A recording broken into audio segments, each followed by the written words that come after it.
buscai primeiro o reino de Deus e a sua justiça,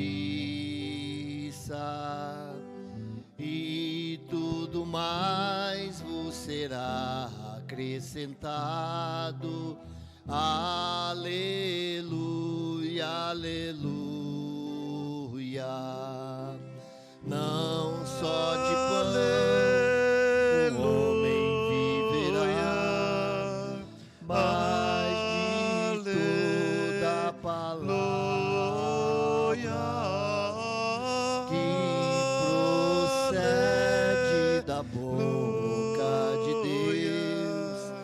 Aleluia, aleluia.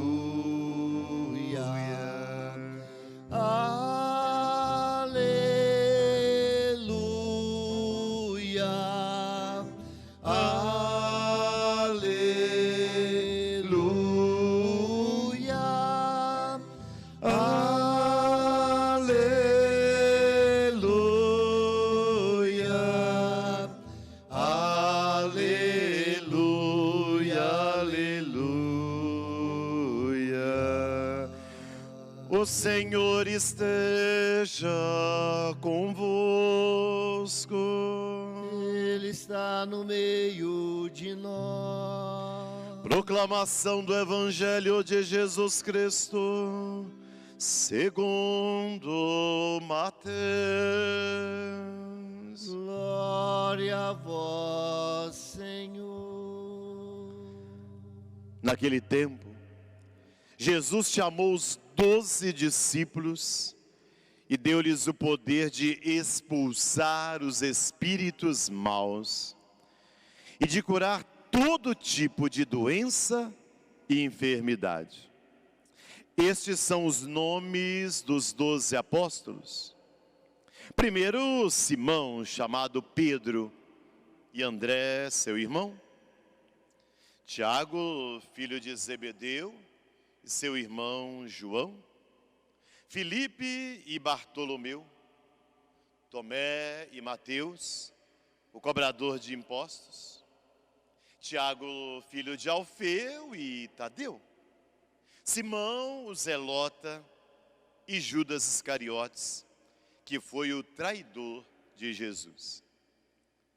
Jesus enviou estes 12 com as seguintes recomendações: não deveis ir aonde moram os pagãos, nem entrar nas cidades dos samaritanos, e diante as ovelhas perdidas da casa de Israel. Em vosso caminho anunciai: o reino de Deus está próximo. Palavra da salvação. Glória a vós, Senhor. Eu confio em nosso Senhor, com fé, esperança e amor. Eu confio em nosso Senhor, com fé, esperança e amor. Queridos irmãos, queridas irmãs, que alegria estarmos juntos na celebração da Santa Missa. Cada vez que nos reunimos para escutar a palavra, para celebrar o corpo e o sangue de Jesus, nos fortalecemos com a graça e a bênção próprias de cada Eucaristia. E nessa primeira parte da liturgia da palavra, o Senhor nos instrui, nos orienta. O Senhor nos educa no caminho da fé. A primeira leitura de hoje é tirada do livro do profeta Oséias.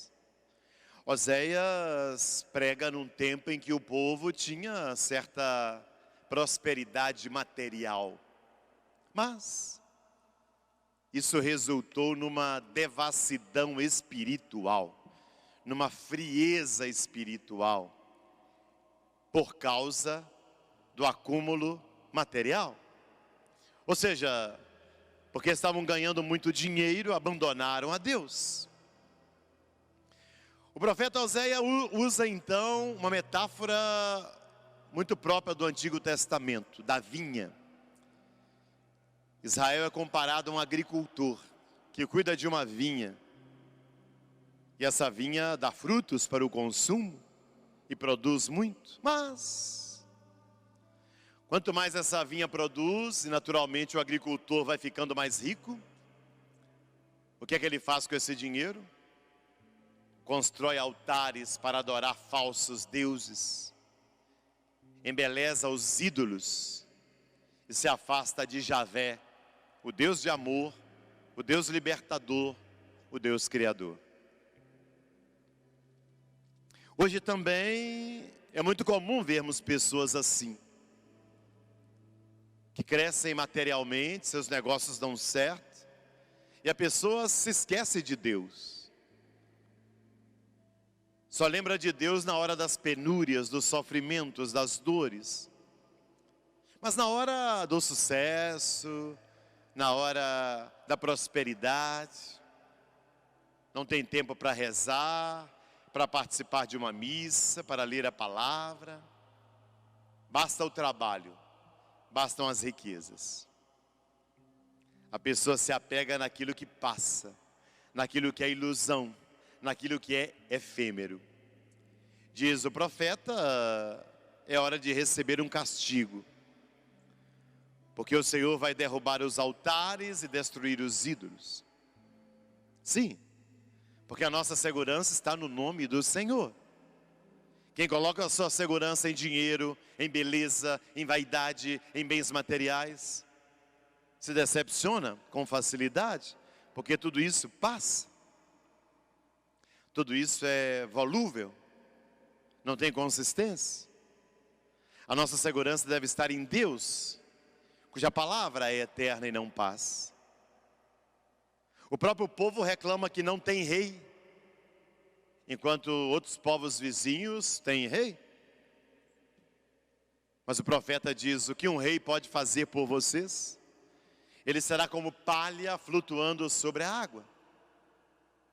Só o Senhor pode salvar, só o Senhor pode proteger.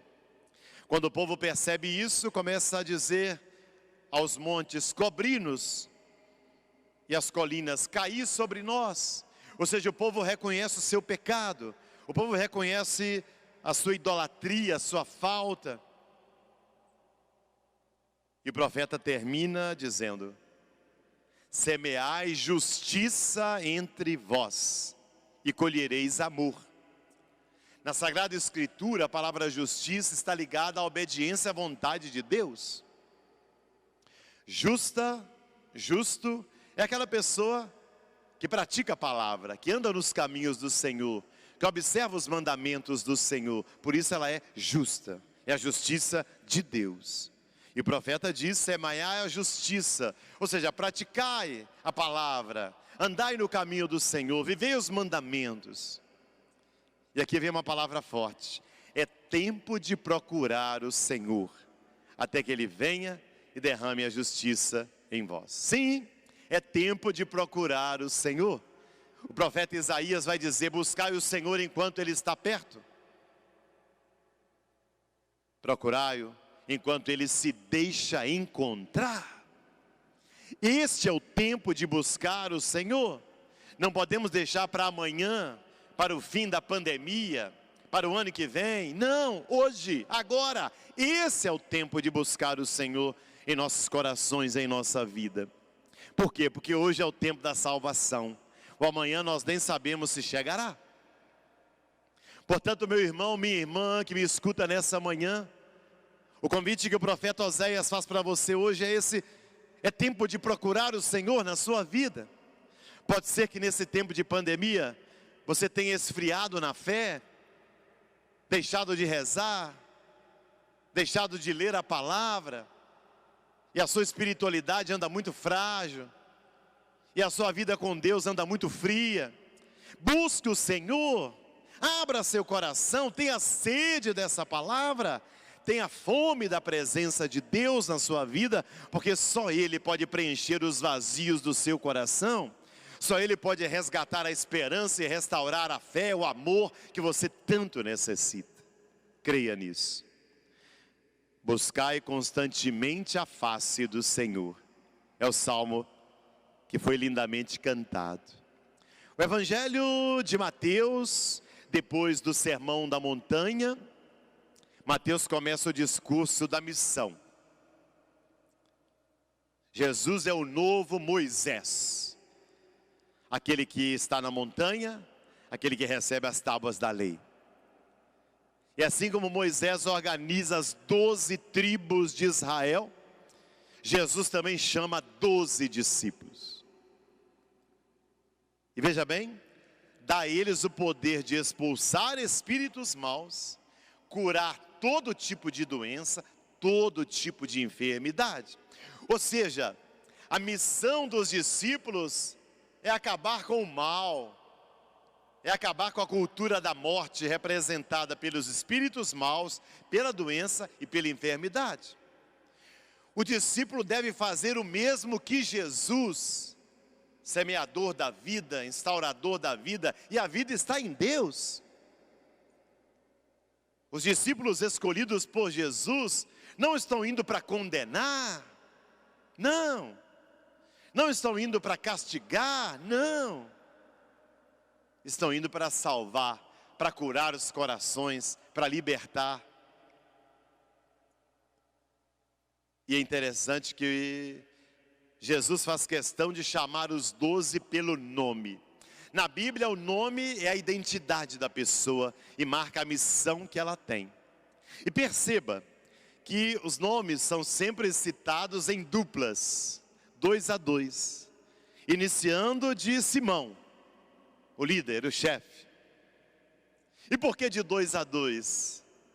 Porque ninguém testemunha Jesus sozinho na solidão.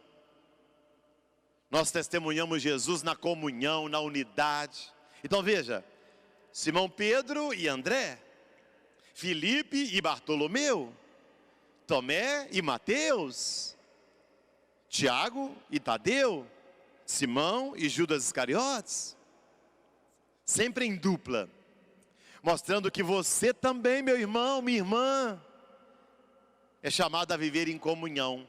Você é discípula, é discípulo dentro da sua casa hoje, dentro do seu lar, dentro da sua família. E o primeiro testemunho que você é chamado a dar é a unidade com a sua casa, é a comunhão com seus familiares. Uma família dividida é um contra-testemunho de fé. Uma família desunida é uma família que se afasta da graça de Deus, porque Deus não está na desunião, Deus está na unidade. Portanto, nesse tempo de pandemia em que você está mais em casa, seja trabalhando em home office, seja mesmo partilhando com a sua família, procure construir a unidade. Supere as brigas, discórdias, impaciências, incompreensões, porque tudo isso divide o corpo, rasga o tecido. Colabore com a comunhão, seja um agente de comunhão, sendo um apóstolo. A palavra apóstolo quer dizer enviado, enviado em missão. Você é apóstolo, você é apóstola de Jesus, chamado a dar testemunho dele no mundo de hoje. E as recomendações, eles primeiro deveriam ir para os israelitas, para o povo de Israel, que é o povo escolhido. Por isso, não deveis ir aos pagãos, nem entrar nas cidades dos samaritanos. Jesus tem consciência que ele é israelita e que o povo eleito e o povo israelita é o povo que primeiro deve receber. Depois da ressurreição, nós vimos que Israel se fecha ao projeto de Jesus. Aí sim, os apóstolos começam a anunciar aos pagãos que se abrem à fé. Mas nesse momento, os israelitas são os primeiros que devem receber. E o texto termina dizendo: em vosso caminho anunciai, o reino de Deus está próximo. Reino de Deus é a presença de Deus, é a vontade de Deus sendo acolhida, vivida, praticada. É o amor sendo acolhido nos corações. O anúncio do apóstolo de Jesus, seja dos 12, seja de nós hoje que somos os apóstolos deste tempo, desta história, a nossa missão é anunciar que o reino de Deus está próximo. E nesse tempo de pandemia, mais do que nunca, nós somos chamados a fazer esse anúncio. Para aquelas pessoas que andam ansiosas, para aquelas pessoas que andam sem esperança, para aquelas pessoas que estão em depressão, para aquelas pessoas que andam tristes, desiludidas, decepcionadas, para aquelas pessoas que não sabem olhar para o futuro com alegria, com esperança. Você, meu irmão, você, minha irmã, é chamado a anunciar que o reino de Deus está próximo, que a salvação está próxima. Ou seja, que Deus não nos abandonou, que Ele está ao nosso lado, que Ele segura em nossas mãos, que Ele caminha conosco. E que apesar de todos os desafios que nós estamos enfrentando nessa pandemia, Ele está ao nosso lado e vai nos dar a vitória pelo poder do seu sangue derramado. Nós temos que ser construtores de esperança no mundo de hoje. E você pode fazer isso. Ligue para as pessoas que você sabe que estão tristes. Converse com elas. Mande mensagens pelo WhatsApp, pelas redes sociais. Alimente o mundo de esperança. Nós precisamos disso. Anuncie que o reino de Deus está próximo. Que Jesus está presente no meio de nós. E se Deus é por nós, nada será contra nós. É nessa certeza que nos alicerçamos, é nessa certeza que nós vivemos. Louvado seja nosso Senhor Jesus Cristo, para sempre seja louvado.